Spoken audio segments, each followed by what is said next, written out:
Hi guys, I'm going to talk about mindful eating and how to overcome emotional eating. I'm going to leave you with 3 tips.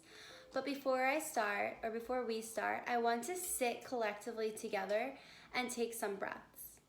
So you're going to close your eyes, take a deep inhale through your nose, exhale through your mouth. Inhale through your spine long, exhale through your mouth. Once more, take a deep belly inhale. Exhale through your mouth. Now open your eyes. So this feeling of relaxation is how we should feel with going into our meals. So right here I have a watermelon. I have a watermelon. This is gonna be my breakfast. This is gonna be my mono meal for the day. So I started my day with a cup of ginger tea. That helps clear toxins from the body. It sweeps the system, starts the immune system, starts all the good stuff, getting the engine going. And then I wait like a half an hour and I have either a smoothie, a juice, preferably a mono meal. The mono meal in particular helps clear the body of toxins, helps start up the digestive system. It's like starting up a car. You start the engine, you get it going, you put something easy in it to run through the system. So then when you go to eat harder foods, say your typical breakfast is avocado toast. You go to eat foods that is harder for your body to digest, and your body's already started, it's already stimulated, so it's going to be easier to break those nutrients down. So eating something more complex first thing in the morning or the first thing you eat throughout the day, making sure it's easy, because when it's harder to eat, it makes you more tired because you're expending more energy trying to break those nutrients down. So when I go to have a meal, first thing I do is I check in. I say, am I actually hungry or am I emotionally hungry? And then when I'm like waiting for hunger signals in my body, then I can eat my meal. A lot of the times we wait till either complete starvation to eat, and then we end up overeating because we eat so fast to fill ourselves and we don't give our body time to register that we're full, or we just eat because we're emotionally hungry. We have to begin to understand what it is that is cueing us to be hungry. Is it emotional or is it a physical hunger? So something I do is I sit with my meal and I breathe with it, and I really spend time appreciating it and thinking about where it came from and what it's gonna do to my body. So I kind of like think about what it's gonna do, like when I eat the watermelon, where it's gonna go, where it's gonna be absorbed. That gives me more of a connection to the source of energy that I'm putting into my body. Another thing I do when I go to have a meal, so see I have this case of mangoes, is I could eat all of these mangoes right now because they're sitting here in front of me. But a lot of that, it comes down to like emotional eating. So am I like emotionally eating because I have 20 mangoes in front of me? Doesn't mean I need to eat all 20 mangoes. So what I'll do is I'll fill up my plate with amount of that I feel would make me full. So say I have 4 mangoes in front of me or half a watermelon. If I feel like I want to continue eating, I leave the kitchen. I completely leave the area and I would take a walk around the block. I do anything else besides sit in the kitchen where all the food is around me. And that gives me time to check in and be like, am I actually hungry, or am I thinking of foods that I want to put in my body just because of suppression or because there's other things emotionally going on within me?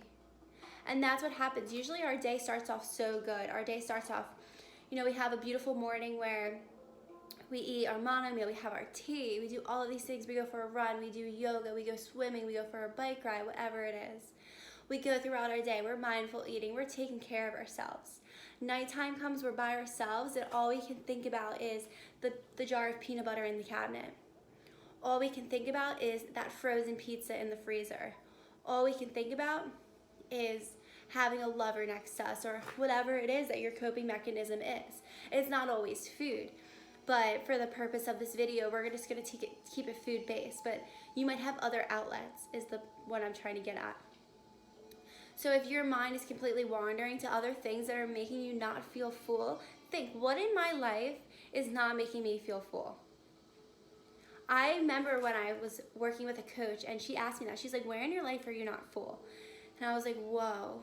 Because all I would want was like late night foods, or I was craving like the touch of a lover, or I was craving like external things that were gonna make me feel full, but there was things inside of me that weren't aligned. So now I know, now I've been provided the tools and I have worked with myself and I have more of an understanding as to when I feel out of balance, what it is going to bring me back into alignment. Because that is the purpose. Once we get to the point where we understand what triggers us to make us want to emotional eat, what makes us want to sabotage ourselves. We're always going to have those triggers in our environment. Things are always going to be impacting us from around us, and things are always going to be coming up. But the purpose of understanding your switches and knowing how to utilize the tools, because you can have a box of tools in front of you, but you might have not a damn idea how to use them.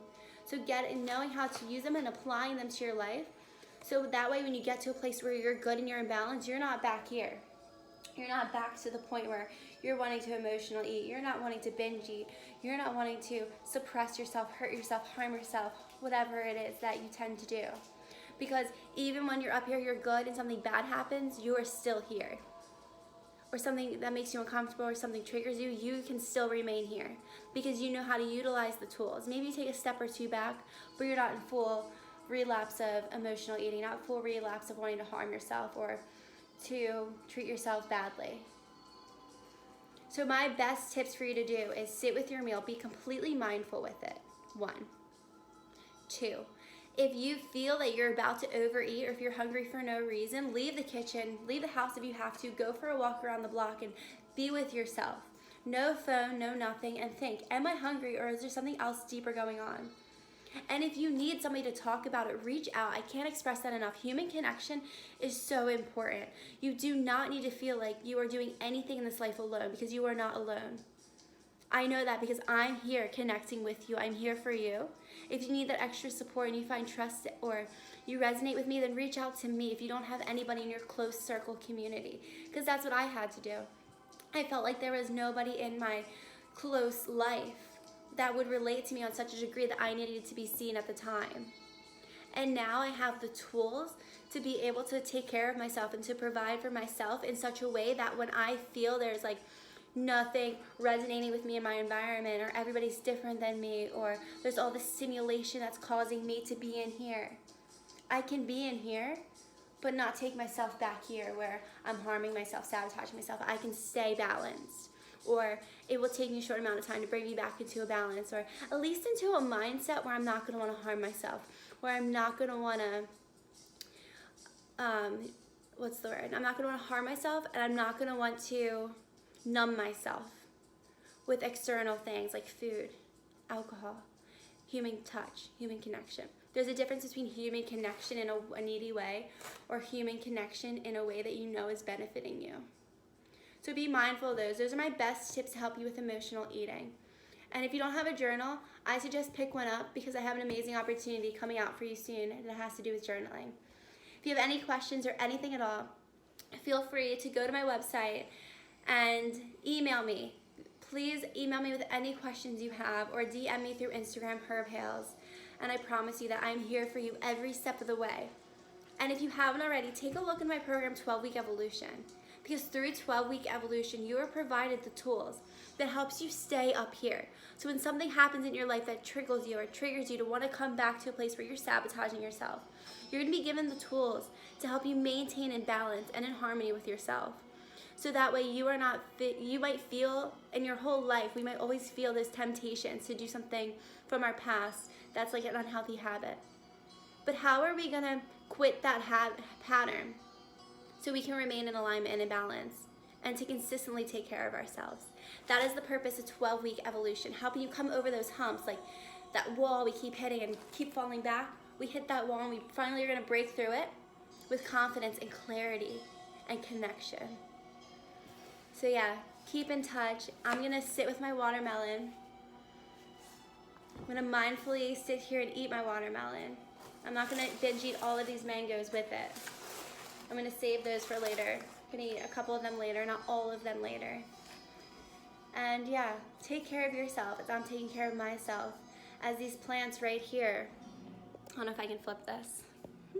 As these plants right here are taking care of themselves and just doing what they have to do to be still, to be present. One last thing. I have really been reflecting on lately how grateful we are for our bodies, or we should be, and we're not. They're so good to us, and we take it for granted. So I want you to I want to leave you with this, sit with it. No matter if you have body dysmorphia, you have body, like you want to binge eat, or you have all of these other things that are pulling you out of alignment or making you solely focus on physical body. What is it that your body is doing that's good for you? Focus in on that. Is it doing its job? Its only job is to be a human, to provide air and vitality to you, energy, life force, prana. Do you have all of that? Then go from there.